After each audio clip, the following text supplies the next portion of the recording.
Përshëndetje miq, sërish të ju ndjekës të kanalit Psikologjia Shpirtërore, paqja e Zotit me ju. Atëherë do flasim për temën e krijimit, çfarë thon shkrimet e shenjta për krijimin. Përpara se të shkojmë aty, le të bëjmë një përmbledhje të shkurtër për temën e parë të përmbushjes shpirtërore. Dhe thamë që njeriu për sa kohë vazhdon të jetë në gjendjen e tij egoiste, dhe egoja është pasqyrimi i natyrës tonë mëkatare të trashëguar, që për Adamit dhe Evës, gjithmonë do kërkoj përmbushje, por në aspektin intelektual, emocional, material, e kështu me radhë. Madje do kërkoj edhe përmbushjen shpirtërore. Por në fakt, asgjë tjetër përveç se vetë Perëndis, i cili jep frymën e shenjtë, atyre që pendohen për mëkatin e tyre dhe ndjekin planin e tij të shpëtimit, përveç Perëndis askush nuk e mbush dot këtë boshllëk shpirtëror. Pra njeriu vetë me forcat e tija, me praktikat e tija, qofshin ato vepra të mira, mendime të mira, qoftë edhe praktika fetare dhe morale, sado të mira qofshin, nuk e përmbush dot vetë këtë boshllëk shpirtëror.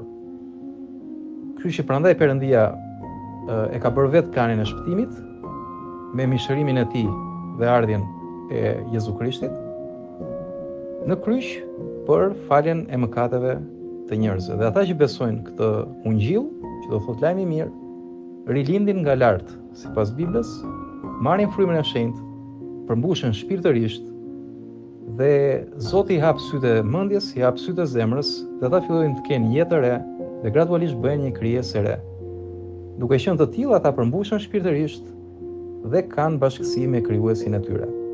Pra kjo ishte me pak fjalë për çfarë folëm për temën e parë. Ndërsa për sa i përket krijimit, që të kalojmë tek tema në fjalë, që me nisjen e Biblës në vargun e parë, që është tek libri i Zanafillës, vargu 1, në kapitullin 1 na thuhet që në fillim, pra në krejt fillimin, Perëndia krijoi qiejt dhe tokën. Pra Perëndia në Bibël na zbulohet si një qenie e pafundme. Pra kjo cilësia e parë është pafund. Nuk ka fillim, nuk ka mbarim. Pra është pafundësisht, është infinit. Është jashtë dimensionit kohor, jashtë dimensionit fizik. Ai ekziston si dje, ekziston sot, ekziston dhe në të ardhmen në të njëjtën kohë. Pra mendja jonë nuk arrin ta perceptojë dot Perëndin, por Bibla na flet qartë që është qenie e pafundme. Së dyti, ai është një qenie e përjetshme. Pra nuk mbaron kurrë, është në përjetësi. Gjithashtu është një qenie vetë ekzistuese. Sikurse dhe shkaku fillestar i gjithçkaje që është. Pra shkaku që gjithçka ekziston është pikërisht Perëndia, Zoti, krijuesi i gjithësisë. Nëse s'do kishte Perëndi, s'do kishte asgjë në ekzistencë. Pra Perëndia është shkaku. Dhe na thuhet në shkrimet e shenjta që kurrë nuk ka pasur ndonjë çast në të cilin Perëndia nuk ka ekzistuar. Na thuhet diku në shkrimin e shenjtë që para se të kishin lindur malet dhe para se ti të kishe formuar tokën dhe botën, madje nga mot dhe përjet ti je Perëndia. Me fjalë të tjera, Perëndia ekzistonte përjetësisht dhe pafundësisht, gjithmonë. Madje edhe përpara se të krijonte gjithësinë e fundme që ne njohim. Ai është mbi gjithçka, është i pavarur dhe i paraprin gjithçkaje që është krijuar në qiell apo në tokë. Pra, Perëndia është Perëndi i krijimit, ai është krijuesi i gjithësisë. Por së dyti, në shkrimin e shenjtë na zbulohet edhe një tipar tjetër i Perëndis, pikërisht Perëndia si një qenie personale. Një qenie personale i cili krijoi njerëzit e parë, Adamin dhe Evën, dhe i krijoi sipas shëmbulltyrës së vet, na thuhet te Zanafilla 1, vargu 27. Pra Perëndia krijoi njeriun sipas shëmbulltyrës së vet. Pra i dha inteligjencën intelektuale, inteligjencën emocionale, inteligjencën fizike por dhe inteligjencën shpirtërore. Madje na thuhet që bëri njeriu nga materia, nga balta, mund ta përfityrojmë thjesht për ilustrim si një skulptor që bën një figurë, i fryu pastaj frymën e jetës në flegrat e hundës dhe njeriu na thuhet në Bibël u bë njeri. Kjo është interesante.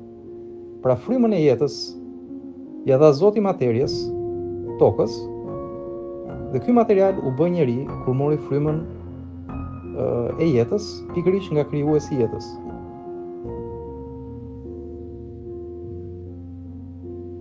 Për shkak se Adami dhe Eva u krijuan në shëmbëltyrën e Perëndis, ata mund t'i përgjigjeshin pra Perëndis dhe mund të kishin bashkësi me të në një mënyrë personale dhe me dashuri.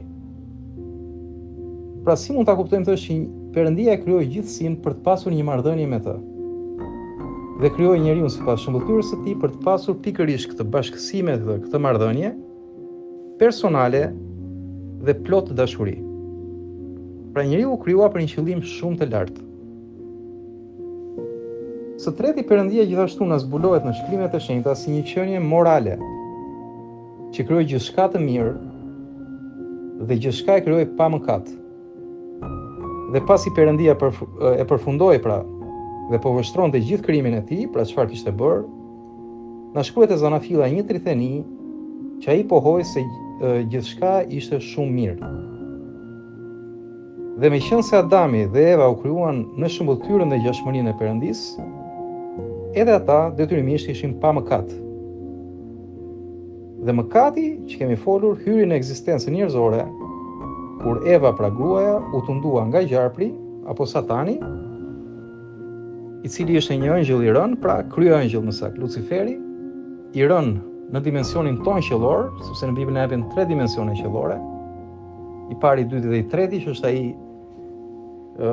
pra i treti është më i larti, ku ndodhet parajsa, kurse ne jemi në dimensionin e parë, dhe këtu janë këta angjëj të rënë që me nënkrye Satanin e nxorën njeriu nga plani i krijuesit të tij.